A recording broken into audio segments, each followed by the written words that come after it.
খুব ভালো লাগছে এবং তোমরা সকলেই এসছো, থ্যাংক ইউ সো মাচ। এই ছবিটার যতক্ষণ প্রমোট করেছিলাম ততক্ষণ মানুষের প্রচুর ভালো প্রতিক্রিয়া পেয়েছি। মানুষ অ্যাকচুয়ালি ট্রেলার, টিজার, গান সুপারহিট হয়েছে, সবগুলোই মানুষ পছন্দ করছে। বাট আলটিমেট ফিল্মটা অবশ্যই কথা বলবে। Let's hope for the best.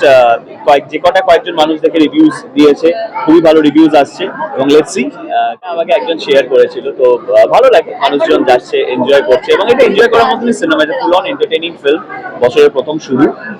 তো লেটস সি, মানুষ আরো যাতে যায়, আমি সবাইকে এটাই অনুরোধ করি। আমার মনে হয় যে জি বর্মনের এই গানটা রিক্রিয়েট করা, তাও একটা ফিল্মে এবং এত সুন্দরভাবে, hats off to the team, choreographers, আমাদের কম্পোজার, আমি অবশ্যই ওদেরকে ক্রেডিট দেবো, hats off to the team. But yes, খুবই ভালো ফিডব্যাক এবং খুবই ভালো পাচ্ছি গান।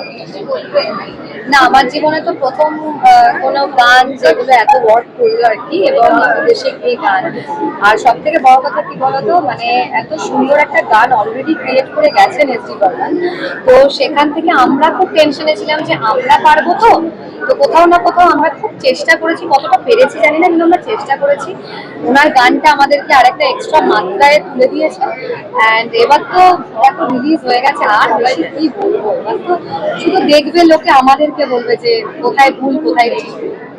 নবীটার সামনে যে এখানে কাট আউটটা ভেঙে দেওয়া হলো বা কিছু ইন্টেনশনালি, তুমি কি বলবে? মানে দোষীদেরকে ধরতে পারা গেল না, দোষীদেরকে ধরতে পারার আপ্রাণ চেষ্টা চলছে এবং আমরা পুলিশ কমপ্লেন করেছি, তাদের কাছে সিসিটিভি ফুটেজ এসে গেছে যে বিশাল পরিমাণে কোনো মানুষ কিছু করেছে, গ্রাজ থেকে একদমই নয়। 4-5 জন ছেলেই মনে হবে যারা মুখে মাস্ক পরে যাবে, মানে তারা জানে যে ওখানে আমাদেরকে চিনতে পেরে গেলে মুশকিল হয়ে যাবে। তো ইন্টেনশনালি তো এটা আমরা জানবো যে মুখে মাস্ক পরে এসে বাঁশ দিয়ে যদি কেউ কাট আউট ভাঙে, তো সেটা ইন্টেনশনালি ছাড়া কি বলবো বলো। প্রতিটা ছবি নিজেদের বাচ্চা দেখতে পাচ্ছি না কেন বলো তো, আমার মানসিকতা এরকম। আমি সবসময় চাই আমি সাপোর্ট করবো একটা মানুষকে, যাদের এই টর্চার করবো। তো এটা যারা করছে এটা তাদের মানসিকতা, আমরা ভাবতেই পারি না যেরকম কোনো ঘটনা ইন্ডাস্ট্রির মধ্যে এখানে পলিটিক্যাল পোস্টারও নয় বা কিছু, একটা এজেন্ডাও থাকে, যে পলিটিক্যাল কোনো এজেন্ডা থাকলে তখন হয় যে না, মানে বিপরীতে যারা আছেন তারা এসে কিছু বললেন, যেটা আমরা দেখে আসি সবসময়। এটা না, এটা একটা সিনেমার পোস্টার যেখানে ওপরে আমি, নিচে অঙ্কুশ, তলায় লেখা নারী চরিত্র বেজায় চরিত্র। এটা কেন করা হলো, মানে কতটা মানুষ মানে পাগল হয়ে গেছে যে এরকম ধরনের কাণ্ড করতে।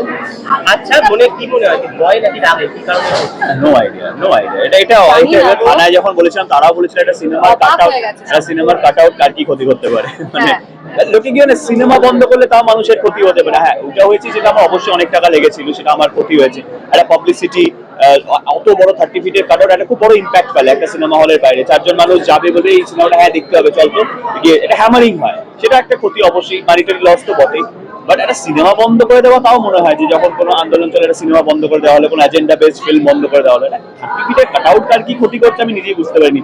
থানা লোকেও খুব অবাক যেটা কেন করা হয়েছে, বাট অ্যাকচুয়ালি 3-4 জন মাস্ক পরে এগুলো থেকে না ইন্সপায়ার হওয়া উচিত। তার একটাই রিজন হচ্ছে বিক্রমও একটা অনেক কষ্ট করে ওরা একটা খুব বড় পোস্টার লঞ্চ করেছিল আই থিঙ্ক পারিয়ার সময়। তো সেটা দেখে আমরা সবাই খুব খুশি হয়েছিলাম যে না, আমরা বাংলা থেকেও আমরা এগুলো করছি বা করতে পারি। ইন্সপিরেশন নাও, এরকম করো না, আমি এটাই বলতে চাই সবাইকে।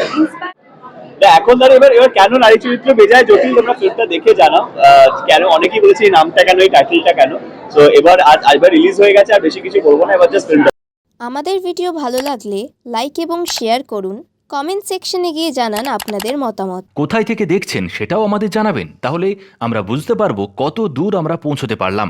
আরও ভিডিও পেতে আমাদের চ্যানেলটি সাবস্ক্রাইব করুন এবং প্রতি মুহূর্তে আপডেট পেতে প্রেস করুন পাশে থাকা বেল আইকন।